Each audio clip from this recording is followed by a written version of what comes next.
माझं बिल भरले.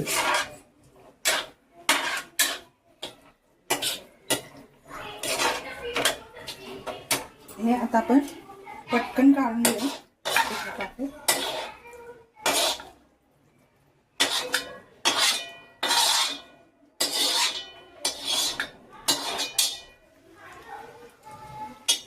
थोडीशी कोथिंबीर,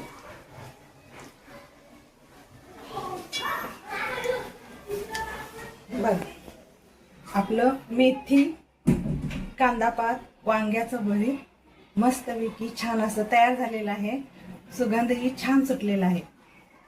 तर ही रेसिपी तुम्हाला आवडली असेल, लाईक, शेअर, सबस्क्राईब करा आणि बेल आयकॉनवर जाऊन क्लिक करा.